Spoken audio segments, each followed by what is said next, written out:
जगदीप धनखड़ प्रकरण से तो यही लगता है कि सबसे ज्यादा विवादित उपराष्ट्रपति वही हैं, पर जगदीप धनखड़ सबसे ज्यादा विवादित इसलिए हो गए क्योंकि वह सुप्रीम कोर्ट तक से टकरा गए और चूंकि पुराने नेता थे, रबर स्टाम्प की तरह काम नहीं कर पाए, जबकि आम तौर पर राष्ट्रपति और उपराष्ट्रपति से रबर स्टाम्प की तरह काम करने की उम्मीद की जाती है, पार्टी लाइन पर चलने की उम्मीद की जाती है। अगर वो ऐसा करते, पार्टी लाइन के हिसाब से चलते, रबर स्टाम्प की तरह बिहेव करते, तो शायद उन्हें इस्तीफा नहीं देना पड़ता, शायद।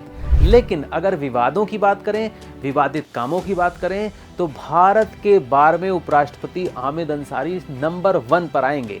लेकिन इस्तीफा देना तो दूर, उन्होंने 2 कार्यकाल पूरे किए। 2007 से लेकर 2017 तक वह लगातार उपराष्ट्रपति बने रहे। 2 कार्यकाल उन्होंने बतौर उपराष्ट्रपति पूरे किए। लेकिन जितने ज्यादा विवादित काम उन्होंने किए, भारत के पहले उपराष्ट्रपति डॉक्टर सर्वपल्ली राधाकृष्णन से लेकर 14th vice president of India Jagdeep Dhankhar तक किसी ने भी उतने विवादित काम नहीं किए होंगे, किसी ने भी इस पद की गरिमा को उतना ठेस नहीं पहुंचाया होगा। जैसे मुसलमान होने के बावजूद वो मात्र ऐसे व्यक्ति थे जो सबसे लंबे समय तक भारत के उपराष्ट्रपति बने रहे। इसके बावजूद उन्होंने बयान दिया, भारत में मुसलमान असुरक्षित महसूस कर रहा है। सबसे लंबे टाइम तक उपराष्ट्रपति रहने के बाद भी, मुसलमान रहने के बाद भी, इतनी उपलब्धियां पाने के बाद भी उन्होंने इस तरह का बयान दिया। 2015 में हामिद अंसारी पाकिस्तान के एक यूनिवर्सिटी के कार्यक्रम में जाते हैं। उन्हें पाकिस्तान बहुत अच्छा लगता था। उन्होंने वहां पर जाकर कहा, भारत में मुसलमानों को बराबरी नहीं मिल रही है। यह बात उन्होंने पाकिस्तान में जाकर कहा।